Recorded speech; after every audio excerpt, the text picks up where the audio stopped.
Through அவுட்டே அவர் எப்போவுமே ஏதாவது ஒரு இம்ப்ரவைசேஷனோ ஏதாவது ஒரு ஐடியா சொல்லிக்கிட்டே இருப்பாங்க. அவரே சொல்லுவார், எங்க நான் ஒரு நல்ல அசோசியேட் டைரக்டர் சார் அப்படின்னு சொல்லி.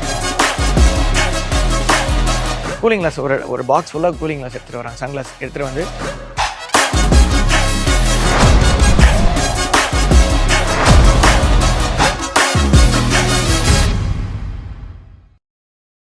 மரியாதையா சொல்லிடு.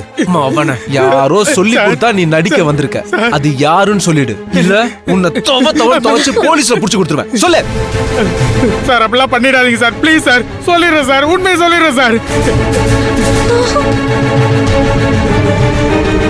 சொல்றா, யார் அனுப்பிச்சுடுறேன் சொல்லு. சொல்லிடுறேன் சார், சொல்லிடுறேன் சார். சார் பாபு குமார்னு 2 பேர் தான் சார் என்ன அனுப்பி வச்சாங்க.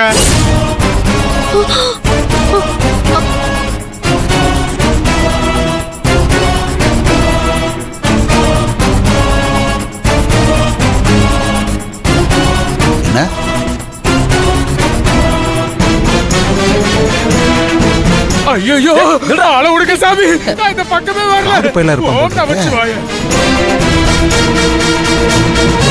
அப்படின்னா இதெல்லாம் உன்னோட ஏற்பாடு தானா?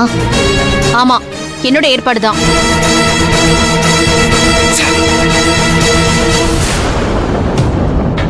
நான் தான் அந்த போலி ஜோசியரை செட் பண்ணி அனுப்ப சொன்னேன். இப்ப என்ன அதுக்கு? பூரணி, ஏன் இப்படி பண்ண? ஏன் இப்படி பண்ணனா? ஏன் புருஷனுக்கு இன்னொரு கல்யாணம் பண்ணி வைக்கிறதுக்காக நீங்க ஜாதகம் பார்க்க ஜோசியரை கூட்டிட்டு வர சொல்லுவீங்க, நான் உண்மையான ஜோசியரை கூட்டிட்டு வரணுமா? ஜாதக பொருத்தம் இல்லைன்னு உங்க எல்லாரையும் நம்ப வச்சு கல்யாணத்தை நிறுத்துறதுக்காக தான் ஏற்பாடு பண்ணேன். இதுல என்ன தப்பு இருக்கு?